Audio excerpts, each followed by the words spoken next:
السلام علیکم ورحمۃ اللہ وبرکاتہ۔ ناظرین، آپ کا سواگت ہے ہماری نئی ویڈیو میں۔ جیسا کہ آپ جانتے ہیں، ہم نے اپنی لاسٹ ویڈیو میں شہر اورنگ آباد کی فصیلوں کا ذکر کیا تھا۔ آج کی اس ویڈیو میں ہم انہی فصیلوں کی تاریخ پر نظر ڈالیں گے۔ شہر اورنگ آباد میں موجود فصیلیں تقریباً 10 کلومیٹر کے احاطے میں پھیلی ہوئی تھی۔ پرانے شہر میں آج بھی ان فصیلوں کے آثار موجود ہیں۔ عہد عالمگیری میں ٹوٹل 3 قلعے بنائے گئے تھے، جن کو الگ سے فصیل بند کیا گیا اور ان پر دروازے بھی بنائے گئے تھے۔ اورنگ آباد میں 2 طرح کی فصیلیں تھیں، ایک عام شہر کی فصیل جو سارے دروازوں کو آپس میں ملاتی تھی، اور دوسری خاص قلعے کی فصیل جس کا مقصد صرف قلعے کی سیکیورٹی، انٹری اور ایگزٹ کا تھا۔ قلعے کی سیکیورٹی کو مد نظر رکھ کر ان فصیلوں کو اونچا اور مضبوط بنایا گیا تھا۔ آج کی اس ویڈیو میں ہم انہی قلعہ دار فصیلوں کی تاریخ اور حقیقت جاننے کی کوشش کریں گے۔ ان قلعوں کے نام، جگہ اور آج یہ کس حالت میں موجود ہے، اس پر بھی بات ہوگی۔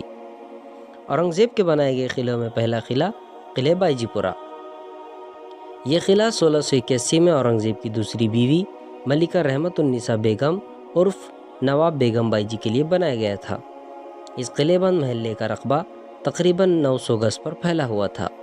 یہ محلہ آج کے مدنی چوک سے سینٹرل ناکہ اور گنج شہیدہ قبرستان سے MGM روڈ موتی والا نگر تک پھیلا ہوا تھا۔ قلعہ بائیجی پورہ میں دروازوں کی تعداد 4 اور کھڑکیوں کی تعداد 5 بتائی جاتی ہے، جن میں سے صرف ایک دروازہ صحیح سلامت موجود ہے، جس کا نام نور دروازہ ہے۔ یہ دروازہ 9 نمبر گلی بائیجی پورہ میں نور مسجد کے پاس موجود ہے۔ اس قلعے کی فصیل، برج، کھڑکیاں، محلات، باغات کچھ موجود نہیں سوائے اس دروازے کے۔ یہ دروازہ محل کا داخلی اور مین گیٹ تھا، لیکن یہ بھی اب کافی کمزور اور کھنڈر ہوتا جا رہا ہے۔ بائیجی پورہ کے فصیلے اور دروازوں کی تباہی اس قدر زیادہ ہوئی ہے کہ اب ان کے آثار یعنی ہسٹوریکل ایویڈنس ملنا بھی مشکل ہے۔ بائیجی پورہ کا نور دروازہ ملکہ رحمت النساء بیگم کی ایک تنہا یادگار رہ گئی ہے۔ اس دروازے سے جب ہم اندر داخل ہوتے ہیں تو اس امید اور احساس کے ساتھ کہ اس عظیم اور بڑے قلعہ بند محلے کی آثار بھی شاید نظر آ جائے، لیکن افسوس اس کے قدیم یادگار کی اینٹ سے اینٹ بجا دی گئی ہے۔ اب کھنڈر تو کیا، کھنڈر کا کوئی پتھر تک نظر نہیں آتا جو ہمیں بیگم بائیجی کے اس محل، قلعے یا محلے کی ایک جھلک ہی دکھا دیتا۔ یہاں اب چھوٹے چھوٹے مکانات کا ایک ایسا سلسلہ ہے جو دور دور تک پھیلا ہوا ہے۔ قدیم آثار کو ملیا مٹ کر کے اس پر گھر بنانا ایک ایسا منفی رجحان، نیگیٹو ٹرینڈ بن چکا ہے جو بڑھتا ہی جا رہا ہے۔ قدیم روایت کے پاسبان اور تاریخ سے دلچسپی رکھنے والوں کے لیے یقیناً یہ بہت افسوس کا مقام ہے۔ اس کے علاوہ بائیجی پورہ میں ایک دروازے کا حصہ، برج اور قلعہ دار مسجد کی دیوار موجود ہے، جو ہارون مکاتی کے واٹر بینک میں موجود ہے۔ اب ہم بات کریں گے دوسرے بڑے قلعے کی۔ یہ قلعہ جو فصیل بند شہر سے باہر کھام ندی کے کنارے بسا ہوا تھا، ایک بڑا محلہ تھا جس کا نام بیگم پورہ ہے، جو آج بھی موجود ہے۔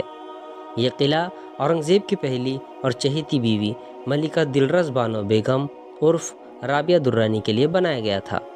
یہ آج کے بیگم پورہ سے جے سنگھ پورہ، یونیورسٹی سے ابراہیم شاہ کالونی، ادھر مکئی دروازے سے مقبرے کے پیچھے تک پھیلا ہوا تھا۔ اسی قلعے میں دلرس بانو کا محل بھی واقع تھا، اور آج بھی اسی قلعے میں ان کا مقبرہ موجود ہے، جو تاج محل کا ہم شکل بتایا جاتا ہے۔ اس قلعے میں تقریباً 21 دروازے اور 10 کھڑکیاں موجود تھی، جن میں سے بمشکل 7 یا 8 دروازے موجود ہیں، جن کے نام تو نہیں پتہ، لیکن ان کی لوکیشن ہم بتا دیں گے۔ اس کے علاوہ 2 کھڑکیاں موجود ہیں۔ اس کی اکثر فصیلیں، دروازے، کھڑکیاں، محلات، باغات، قبرستان اور مقبرے ٹوٹ چکے ہیں۔ اسی قلعے میں دلرس بانو کی بنائی گئی ایک مسجد بھی موجود ہے، جو بی بی کے مقبرے میں دلرس بانو مسجد کے نام سے مشہور ہے۔ قلعہ بیگم پورہ کی اکثر فصیلیں ٹوٹ چکی ہے۔ ابھی کھام ندی کے کنارے ہندو شمشان بھومی کے قریب کچھ حصہ بچا ہے۔ مقبرے کے سامنے قبرستان کے پاس کچھ حصہ بچا ہے۔ مقبرے کے بیک سائیڈ میں اس کا کچھ حصہ بچا ہے۔ ابراہیم شاہ کالونی سے یونیورسٹی کے راستے میں میدان میں اس کا کچھ حصہ بچا ہے، جس میں برج، ٹوٹی پھوٹی فصیلیں، دروازے وغیرہ شامل ہیں۔ ان کا توڑا حصہ بامو یونیورسٹی کے احاطے میں بھی موجود ہے۔ قلعہ بیگم پورہ کے دروازوں کی معلومات کچھ یوں ہیں۔ ان میں پہلا دروازہ مقبرے کے بالکل پیچھے ابراہیم شاہ کالونی کی طرف ایک دروازہ موجود ہے۔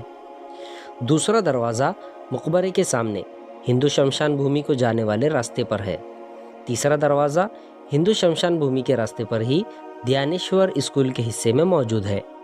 چوتھا دروازہ ابراہیم شاہ کالونی کے پاس انا بھاؤ گراؤنڈ کے پاس ایک دروازہ جو ٹوٹا پھوٹا کھڑا ہے۔ پانچواں دروازہ بیگم پورہ سے یونیورسٹی جانے والے راستے پر سنجاوت بھون روڈ پر موجود ہے۔ چھٹا دروازہ ٹھاٹے نہر کے سامنے گیٹ کا ٹوٹا ہوا حصہ اور برج موجود ہے۔ ساتواں بامو یونیورسٹی اسپورٹس کمپلیکس کے دروازے جو لال کلر کا دروازہ ہے وہ ساتواں دروازہ کہلاتا ہے۔ اور آٹھواں دروازہ عبداللہ شاہ غریب کے قبر کے پیچھے ایک دروازہ ہے۔ اس قلعے میں بی بی کا مقبرہ موجود ہے جو دنیا میں تاج آف ڈیکن یا منی تاج کے نام سے مشہور ہے۔ اس کو اورنگزیب کے بیٹے اعظم شاہ نے اپنے دادا شاہ جہاں کی تقلید میں اپنی والدہ دلرس بانو بیگم کی یاد میں بنوایا تھا۔ اس کے علاوہ مرزا سلطان صفوی کا مقبرہ، مسجد عالمگیری، ٹھاٹے نہر، مغل باغ اور تینوں جانب پہاڑ موجود ہے، جس میں پہلا پہاڑ ہنومان ٹیکڑی جو بی بی کے مقبرے کے پیچھے موجود ہے، دوسرا اورنگ آباد غار جو ہنومان ٹیکڑی کے بھی پیچھے ہے، اور تیسرا سنہری محل کے قلب کا گوگا بابا پہاڑ شامل ہے۔ اس قلعے دار فصیل اور محلے کا بھی وہی حال ہے کہ ان کا کوئی پرسان حال نہیں ہے۔ یہ بے یار و مددگار اپنے ٹوٹنے اور گر جانے کا انتظار کر رہے ہیں۔ ان کی فصیلیں کوڑا دان، گندگی، نالے اور جنگلی جھاڑیوں کے نظر ہو گئے ہیں۔ ان میں کئی کھڑکیاں تھی جن میں صرف 2 موجود ہیں، ایک مقبرے کے سامنے گول چوراہے پر اور دوسری عرب کھڑکی جو عرب کھڑکی مسجد کے سامنے کھڑی ہے، اور پتہ نہیں کتنا جلد یہ بھی دیکھنے نہ ملے۔ قلعہ بیگم پورہ کے فصیل کے احاطے میں کئی بلڈنگز بن گئی ہے جس نے اس کو اور کھنڈر بنا دیا ہے۔ کئی گراؤنڈز اور نئے راستے بھی ان فصیلوں کو توڑ کر بنائے گئے ہیں۔ آئیے بات کرتے ہیں تیسرے اور آخری قلعے کے تعلق سے۔ اس کا نام قلعہ ارک ہے۔ یہ قلعہ 1659 میں بنایا گیا تھا۔ یہ قلعہ سب سے عظیم، سب سے خوبصورت اور سب سے اہم قلعہ کہلاتا تھا۔ یہ قلعہ شہر اورنگ آباد کے قلب میں واقع ہے اور اورنگ آباد کے سب سے اونچے یعنی بلند مقام پر بنایا گیا تھا جو آج بھی موجود ہے۔ قلعہ ارک اب ایک آبادی والا محلہ بن چکا ہے۔ اورنگزیب نے اسلام شاہ مشہدی کی تقلید میں فتح نگر یعنی اورنگ آباد کو اپنا مستقر بنا لیا اور یہاں رہنے کے لیے ایک محل کی تعمیر کی جو قلعہ ارک کہلایا۔ بعد میں یہ محل اورنگزیب کی پرماننٹ رہائش بن گئی اور یہیں اس کی زندگی کے کئی عرصے گزرے۔ ارک یہ ترکی زبان کا لفظ ہے جس کے معنی بستی یا محلے کے ہے۔ چنانچہ قلعہ ارک ایک وقت میں ایک بستی، ایک محلہ، ایک قلعہ اور ایک شاہی رہائش گاہ تھی جہاں بادشاہ کے ساتھ حکومت سے وابستہ کئی لوگ اور فوجی بھی رہتے تھے۔ ایک طرح سے قلعہ ارک شاہی محل اور راجہ کا دربار بھی تھا۔ یہاں کئی شاہی لوگوں اور شہزادے و شہزادیوں کے محل اور رہائش موجود تھی جس میں شاہی فرمانروانوں کے ساتھ صوبے دار اور گورنر بھی رہتے تھے۔ ان میں مردانہ محل، زنانہ محل، شاہی مسجد، زنانہ مسجد، نواب مسجد، زیب النساء بیگم کا محل، میر عادل کوٹھی، پامر کوٹھی وغیرہ شامل ہے جو موجود تو ہے لیکن آج اپنی بری حالت میں کھڑے ہیں۔ ساتھ ایک خوبصورت باغ بھی موجود ہے جس کو محمدی باغ کہا جاتا ہے۔ یہ باغ اورنگزیب نے شاہی خاندان کی تفریح کے لیے بنوایا تھا جو اورنگ آباد کا سب سے بڑا باغ ہے جو آج بھی موجود ہے۔ اس کو اورنگزیب نے بنوایا اور اس کا نام محمدی باغ رکھا۔ بعد ازاں حیدرآباد کے نظام آصف جاں نے اپنے پوتے حمایت یار جنگ کے نام پر اس کا نام حمایت باغ رکھ دیا۔ قلعہ ارک میں ٹوٹل 5 دروازے تھے جن میں سے 4 موجود ہیں جن کے نام کچھ یوں ہیں۔ پہلا دروازہ میر عادل دروازہ۔ یہ دروازہ شاہی محل کا داخلی دروازہ تھا۔ اس کو چھوٹے رنگین گیٹ بھی کہتے ہیں کیونکہ یہ رنگین دروازے کی فصیل سے جڑا ہوا تھا۔ اس کا اصل نام محرم دروازہ تھا جس کو بعد میں بدل کر میر عادل دروازہ کر دیا گیا ہے۔ یہ اسی دروازے کے بازو میں میر عادل کی کوٹھی بھی بنی ہوئی ہے اور یہی دروازہ شاہی مسجد اور زنانہ مسجد میں جانے کا مین دروازہ بتایا جاتا ہے۔ دوسرا دروازہ رنگین دروازہ۔ یہ دروازہ 1658 کے قریب بنایا گیا تھا۔ یہ اورنگزیب کے محل کے داخلی راستے پر بنا ہوا ہے۔ کہا جاتا ہے کہ اس رنگین دروازے کے قریب شاہی جشن منائے جاتے تھے، جن میں رنگ برنگی آتش بازی استعمال ہوتی تھی۔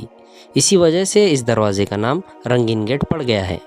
یہ آج بھی بڑا خوبصورت دروازہ اپنی اچھی حالت میں موجود ہے۔ تیسرا دروازہ، کالا دروازہ۔ اس دروازے کو 1659 میں بنایا گیا تھا۔ اس دروازے کے باہر فوج کی چھاونی تھی اور ان کے لیے استعمال ہوتا تھا۔ اس دروازے کو گہرے کالے پتھر سے تعمیر کیا گیا تھا، اس لیے اس کا نام کالا دروازہ پڑ گیا ہے۔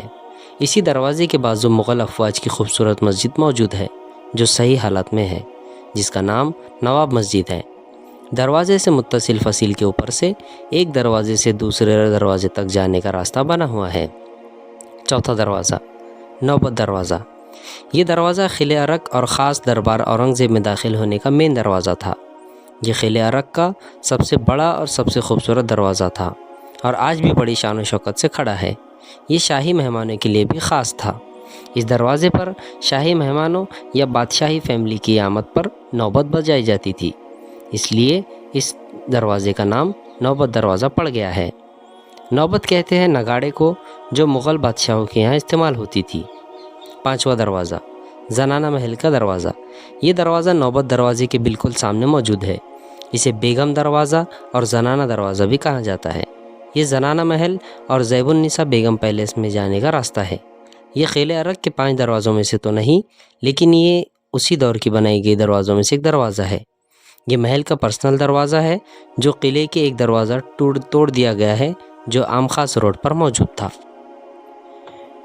قلعہ ارک کی وسعت ایریا کا اندازہ اس بات سے لگایا جا سکتا ہے کہ یہ دلی دروازے سے فاضل پورہ بارڈر میں لیبر کالونی اور جامع مسجد سے ہلال کالونی کے پیچھے تک اس کے درمیان میں پھیلا ہوا تھا۔ قلعہ ارک شہر کے سب سے اونچے مقام پر بنا ہوا تھا۔ اس قلعے کے چاروں جانب فصیل تعمیر کی گئی تھی جن میں دروازے بھی بنائے گئے تھے۔ قلعہ ارک صرف ایک محل نہیں بلکہ ایک قلعے کی حیثیت رکھتا تھا۔ اس کے آس پاس مضبوط اور اونچی فصیل بنائی گئی تھی۔ اس فصیل میں کل 5 دروازے تھے جن میں سے 4 آج بھی موجود ہے۔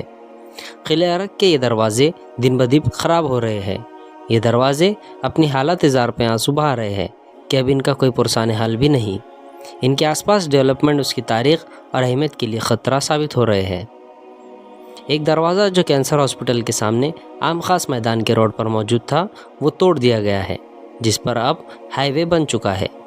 اکثر فصیلیں اور دروازے جنگلی جھاڑیوں اور کچرے کی نظر ہو گئی ہے۔